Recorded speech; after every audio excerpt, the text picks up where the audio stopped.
Hey, if you watched my video yesterday, you know I talked about what I thought to be the symphony of errors that led up to one person losing their life and one person probably going to jail for a very long time, or at least being financially ruined by court cases and having their reputation destroyed. And I said there were a lot of things that went wrong there. Now, if you paid attention, I also said I didn't have enough information about that actual event to make any judgments. But I went on to say there are some general rules that if you follow, you can probably avoid things like this happening to you. Seems like a lot of people chose to miss that part of my presentation where I said these are just general rules. They don't necessarily pertaining to this. They aren't necessarily about this specific event. Because like I said, don't have enough information on that. I don't care who was protesting what. I just said basic rules are don't strike somebody first, because if you strike somebody first, no matter what's going on, they're invading your personal space, whatever, you have a hard time proving then that you are not the aggressor. I said, don't show up at counter protests. Counter protests are stupid. Scheduling dueling protests, and I don't care who schedules the first one.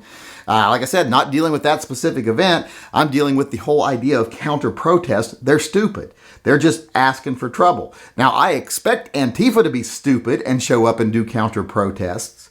But I don't expect our side to be stupid. I expect better from our side at every other event. Like I say, I don't care about this specific one. I'm just talking about counter protests in general. They're stupid. And then I also said it's really stupid to show up at protests or counter protests offensively armed, carrying things like bear mace or whatever right out in the open, or gel pepper spray or mace or whatever, like you're looking for trouble, like I'm about ready to mace somebody. That makes you an aggressive posture. That puts you in an aggressive posture. Doesn't make you look good. Makes you look like someone that came for a fight. Those things hold true. It doesn't matter what happened in Denver, Colorado. These are all things you should follow in your daily life. Like if you're going to a protest and you're like, there's going to be trouble, so I need to be armed with my mace and then have maybe my concealed carry gun to use after that, etc. Well, there's a rule about when you're carrying is if you're going somewhere you think you have to be armed, then you probably shouldn't go there while armed. Those truths hold true regardless of circumstance. So the whole point of that video yesterday was here's some basic rules. They may not pertain to this situation, but a lot of them do. Because there were people there at protests carrying mace. There were people there armed. There were dueling protests, etc. It doesn't matter who started which protest, which one the counter protest was. Like I said, these are just general rules. They don't apply to every situation, but they apply to most situations. Don't be the aggressor. Don't get in people's faces. If you are armed, don't seek confrontation, even if it isn't armed confrontation. If you know you're carrying, don't go mace somebody. Just don't do things like that, period, general. Don't look for trouble. When you look for trouble, you become the bad guy. And even if you aren't the bad guy, you risk losing your life. That's why I made the point of don't start fights with people when you don't know who you're starting a fight with. Don't get engaged in fights with people if you don't know who you're engaging in a fight with. Like I said, I liked it back in the old days when you could punch each other in the face and then be friends later. Most of my best friends in high school, we started with punching each other in the face. But those days don't seem to be around anymore. Too many people are quick to jump to deadly force because they feel like all I got to do is say I was in fear of my life because he swung at me, which is, I think, garbage, to be honest. But just follow some general rules in your life and you can probably avoid situations where you either lose your life or lose your freedom because you had to defend yourself after putting yourself in a dangerous situation.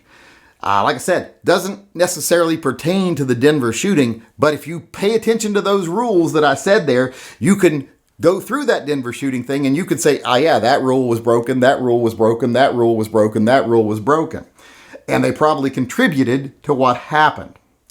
Now, like I said, I don't know enough about the actual shooting there to make a judgment, but I would say I bet the guy's not going to face any serious jail time because what defense attorney couldn't say, hey, this guy was carrying mace, he was acting aggressively, the other person tried to prevent him from macing him, he maces him, whatever, he slaps him, whatever. Like I said, good defense attorney is going to create a situation where the guy was in fear for his life. Do I believe he should have been?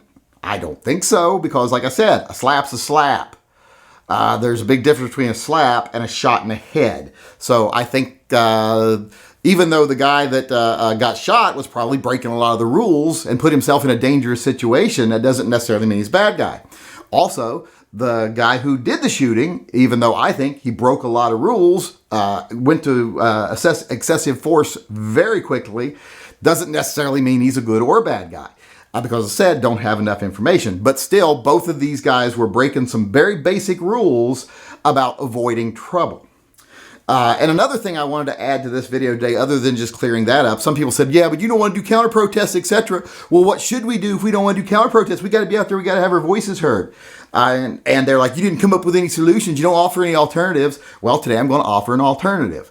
I think a great thing for us to do as like Second Amendment people, freedom people, whatever, freedom-minded people, people that are anti-Antifa. And I think this is true of pretty much any group that actually cares.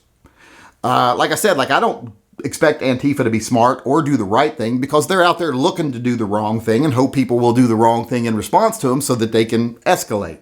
And don't give them that. But one thing we could do, if Antifa's having a rally and they damage property, whatever, and we want to have a counter rally, the very next day in the very same spot, have a counter rally.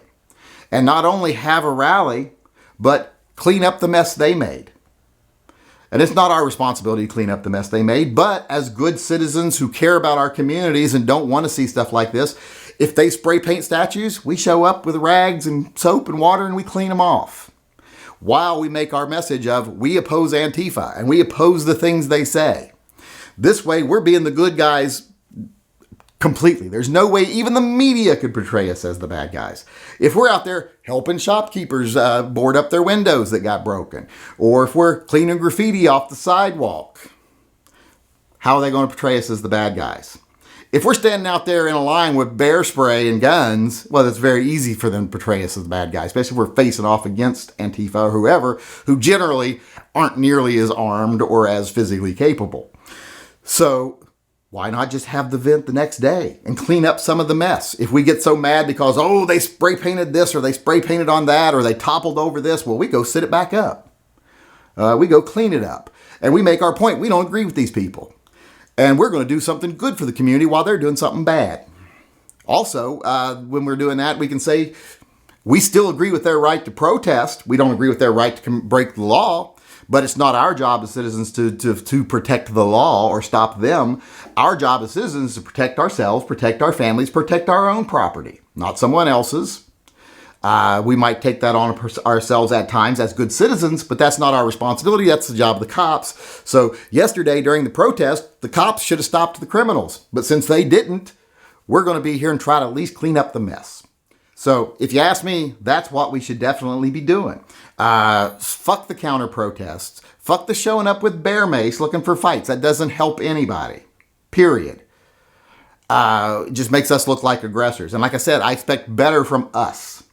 I don't expect better from Antifa. I do kind of expect better from BLM. I mean, if they're really, truly actual advocates who want change in police, when it comes to police brutality, etc., and they care about black lives, well, then why go out and create dangerous situations? I would expect better from you. If you want to behave like Antifa, well, then that means you just are like Antifa. So that's one little thing I'll say there, kind of off topic. But like I said, follow basic rules. Avoid problems. There's nothing to be gained by going out and causing a fight in the street, or even just getting engaged in a fight in the street. Like I said yesterday, if someone slapped me, I wouldn't pull my gun. Hell, most of the time, I probably wouldn't even slap them back. Because I'd be like, really? That's what you can do? Fucking a slap? You're not even worth my time. But, some people will resort to deadly force. I think that's stupid. But like I said, every time they slap us, or at least they act like they wanna, we don't have to step up to them. We don't have anything to prove to these people. We don't have to stoop to their level. Like I said, let them throw their little pity parties. Let them throw their little anger fests. And then the next day we come in and say, hey, we're the grown adults in the room. We agree with their right to protest. And the ones that protested peacefully, we support them 100% in doing so, even though we disagree with them. And we'll let you know right now how we disagree with them. And also, we're going to do something good for the community by helping clean up. If anybody wanted to sponsor something like that, I would definitely get involved as visibly or invisibly or as vocally or as quietly as you wanted, because I'm not the person to start these kind of things, because I'm not a person people rally behind. I'm just not that kind of person. I'm not the leader type. I like to stick to my own and take care of my own stuff. We need someone who's the leader type to organize these things. And like I said, I will definitely participate, and I will be as visible or as vocal as you want me to be, or as in the background as you want me to be. So if you do something like this in my area, let me know. I will definitely be there, and I would definitely promote it if you want me to. But like I said, those general rules: don't be the aggressor. Don't go someplace where you know you're probably going to find violence, because if you go looking for violence, you will find it. Don't be a person who feels like you have to escalate something, or that you have to rise to every challenge, because we don't have to. We're adults. We can do things in constructive ways, ways that benefit not only our cause, but our communities. And we don't have to wallow in the mud with Antifa, period. We don't have to. And I'm not saying don't show up at things and don't schedule your own events. Schedule them. If they show up as the counter protesters, they're the bad guys. Let them be the ones the police need to go after. You know, keep your guns concealed. Don't be walking around with weapons in your hand like Bear Mason stuff. That makes you have an aggressive posture. Don't do it. It's not a good idea. But like I said, some people won't get the point of this video, period, just like they didn't get the point of the video yesterday. But hopefully a lot of people will. Like I said, this has been long, this has been rambly, but we are better than them. We can show that we're better than them. We can respect even an idiot's right to speak, but it doesn't mean we have to agree with what they say. But it definitely doesn't mean we should go out and stop them from saying it just because we think they're an idiot, because that shows we have no respect for the First Amendment. If we act in any way to stifle voices, I know we're not the government, but we're working as a tool of the government, because so many people are manipulated by the media and the government that controls them into doing these things. It's just like if the government itself is doing it. We don't need to take part in that either. When you're right, you don't have to be as loud. When you're right, you don't have to be violent. Antifa has to be loud. Antifa has to be violent. And like I say, when we do counter protests, or we show up looking for a fight or whatever, or we stoop to their level and meet violence with violence, we just, degrade our own position. So it doesn't do anybody any good. So let's start being a little smarter. Let's start being a little more mature. Let's show people who the adults in the room actually are. And let's show them that we respect the Constitution, First Amendment, Second Amendment, and so on. But we don't have to agree with every other person out there who has bad, stupid ideas. And while we're out there telling them that we disagree with them, we can actually be a force for good in our communities. And therefore, maybe we can win over some friends in the community. Maybe we can start having people saying, hey, those Second Amendment people ain't so bad. Instead of saying, hey, look at them, a bunch of bearded, tattooed weirdos out there with mace wanting to start a fight. Let's not give them that perception. I don't care if we're bearded and tattooed and weirdos. We are bearded, tattooed weirdos sometimes. A lot of the time, actually. Case included here. But we don't have to give a negative impression. So like I said, let's step up. Let's start doing the right thing. Let's remember the rules when we're carrying guns. Just because we get heated and political doesn't mean we forget the basic rules of when you're carrying a firearm with you and you are capable of deadly force. Let's remember those rules. Let's be mature. Let's protest in a mature way. And let's show everyone, like I said, that we are the mature, responsible adults in this situation. Hey, this is the Yankee Marshal, just reminding everyone out there that if you disagree with anything I say in any one of my videos, be it something political or tactical, I am going to give you the opportunity to come talk to me face to face instead of just having to put stuff in comment sections where someone might not even read them. You can come in one of my live chats and tell me off in person. You just have to send an email to shootingleftofcenter@gmail.com, and in the subject line of that video put slap the yank, and then I will get back with you and set up a time where you can come in one of the live chats and tell me off face to face.